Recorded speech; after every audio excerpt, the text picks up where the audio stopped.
Hello and welcome to my video about the two time-limited banners that are ending soon, Gerard and Wandering Princess Lanaville. Now the two banners end in a day and a half, as they will end on Wednesday at 5 PM Central European Time, which is New York morning and it's Japan midnight time. It's also the same exact time when the dailies end, so if you know when in your area the dailies roll over, it's exactly that time. So, as a disclaimer, I'm actually sick while making this video, so I'm going to do this all in one take, so if I ever trip over my words or say something twice, do excuse me. Now, if you're wondering which of the two characters to pull for, or whether you should pull for them at all, hopefully this video will answer all of your questions. Also, if you're wondering why is there a little CapCut floating window, it's because I usually record it in CapCut and then I edit the video in later, but because this recorder is much more better, it makes the process less harsh, because I'm just using normal headphones. It's less harsh than the internal recording mic from the phone. So, anyway, let's get back to it. So, which of the two characters should you pull for? Gerard and Lanaville are both knights, but they have two very different roles, or they're kind of similar but different. So Gerard is an evasion DPS knight and a tank, which means he focuses on evading enemies' attacks rather than tanking them straight head-on, and he has a strong personal skill called the Thunder Strike, which has a chance of inflicting paralysis on enemies, and it's a wind attack, so it's great against Earth-type enemies. And because it's a physical attack, it attacks twice if you have a sword in your hand, which you will want to have with him, because he gets plus 10 to evasion if he's holding a one-handed sword. So he has great strong personal attack skill, and he's great evading enemy attacks. Now Lanaville, on the other hand, is a classical tank, which focuses on high defense and taking the brunt of the attacks head-on. Now, when you're at high level, you can always build her for evasion as well, because most players who reach level 40-50 and can have high equipment levels will have lots of evasion on them, so they will reach 100 evasion, which should be enough to evade most attacks by the enemies often.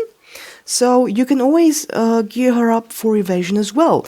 The only difference is because they're both humans and they have both similar stats, if you do get more discipline for Gerard, he gains additional action speed and evasion with more discipline you have.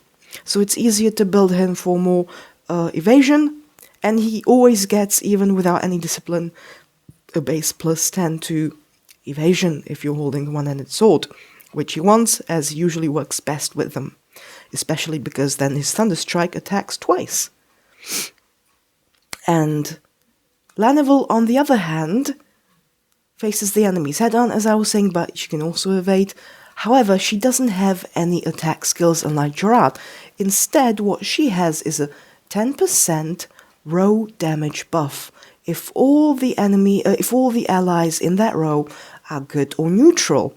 So if your main character is evil and he's in the same row as her, it's not going to work. So he needs to be in the back row. Otherwise, everyone gets a 10% damage buff that's applied after all of the other damage bonus calculations. So if you use a spell like Catino, which will cast sleep on the enemies, and then you attack them, it will first calculate in the extra damage from them being asleep, and then add the 10% on top of it.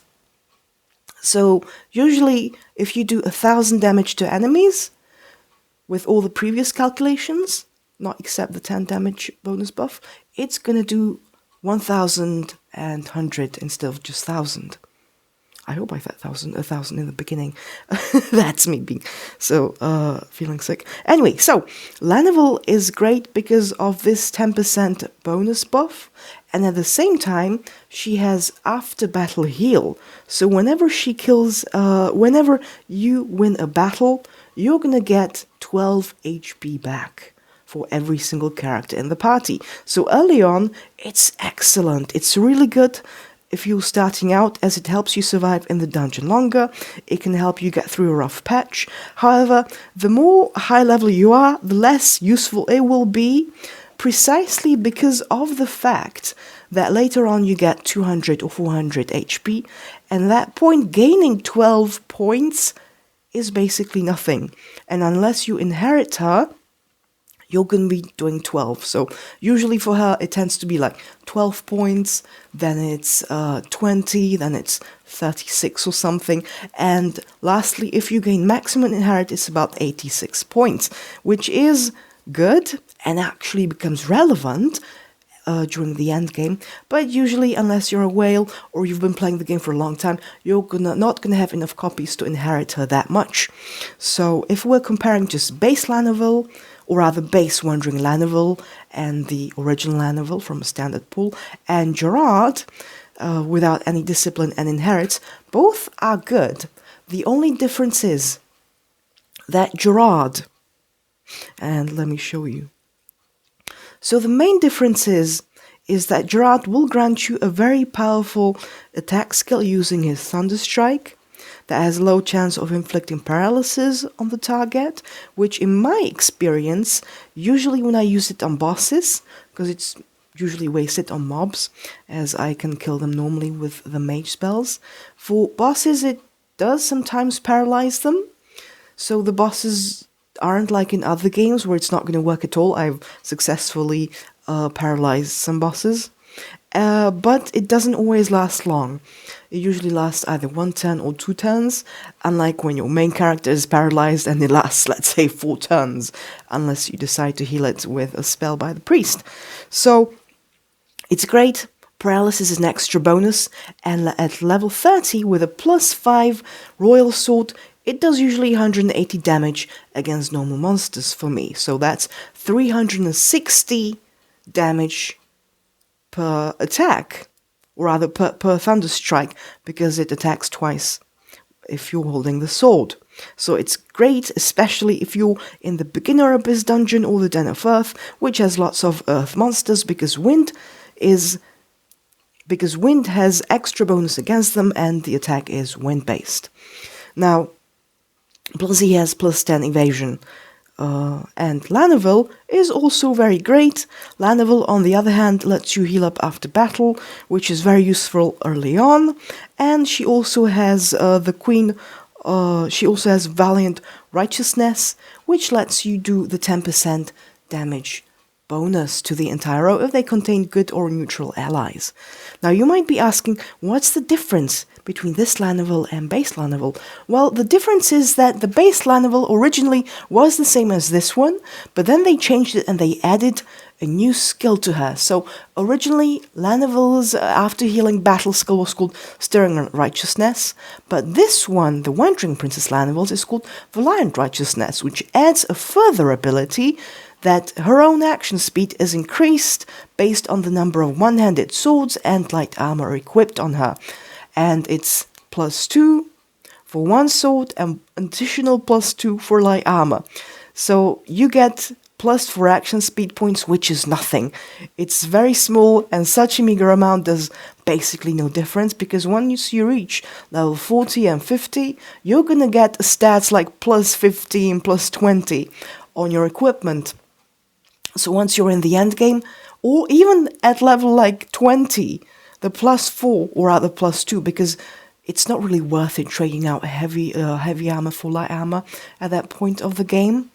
The +2 is not going to give you much.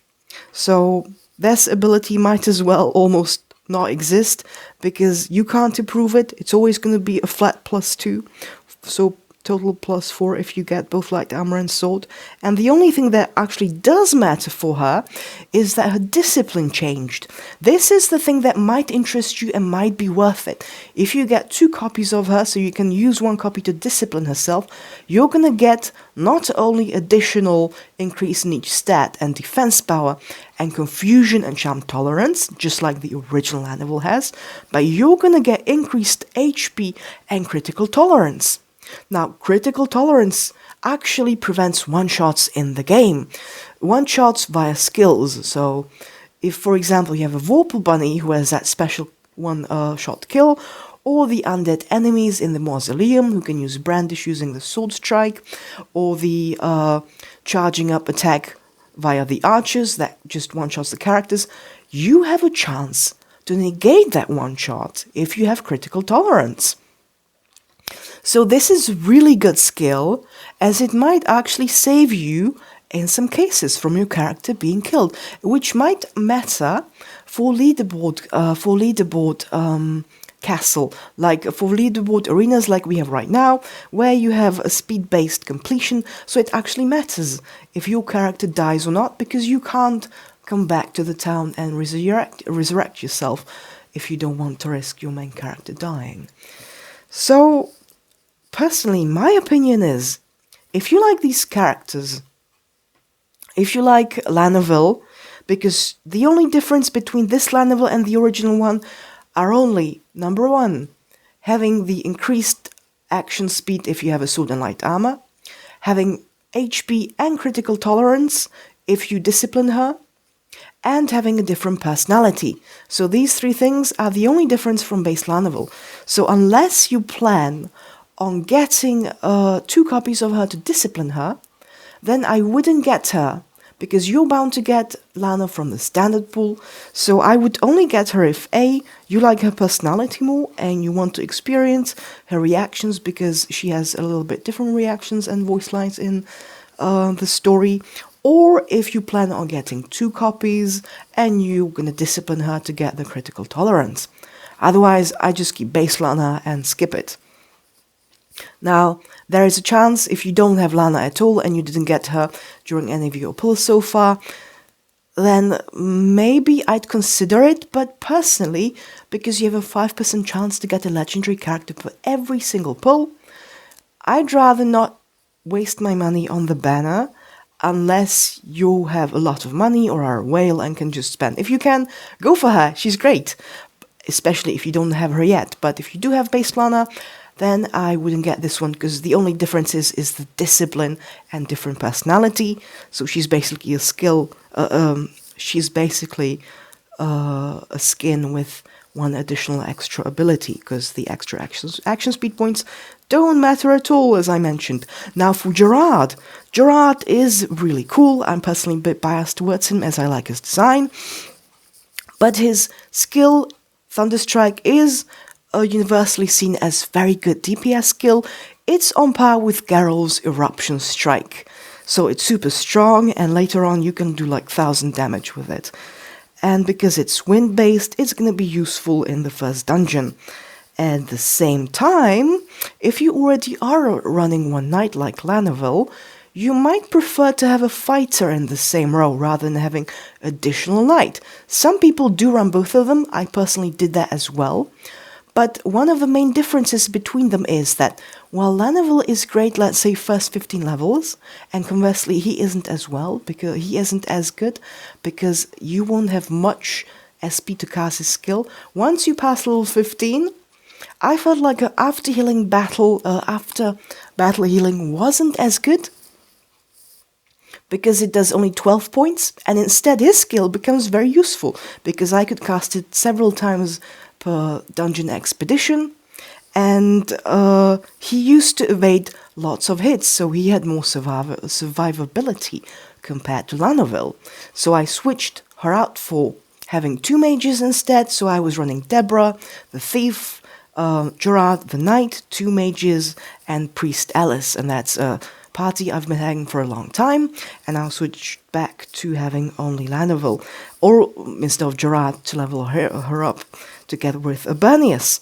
So if you want to have a great DPS evasion knight with Thunderstrike, instead of having a fighter, he's super good. You can keep him in your team. And because we don't know when he's going to be added to the standard pool, for all we know he might be added when his banner ends, because they did say they're going to add all standard, time-limit characters to the standard pool. But if they don't, and you really like him, or the Wandering Princess Lanaville, then you have your last chance to pull for them. So decide if you like them as personalities, as characters, because in this game, you can complete everything using even named non-legendary characters. So if you like that design and you want them to be in your party, absolutely pull for them, it's fine. Just keep in mind that right now we also have Urbanius, they'll touch in another video, and once their banner ends, we might get another banner.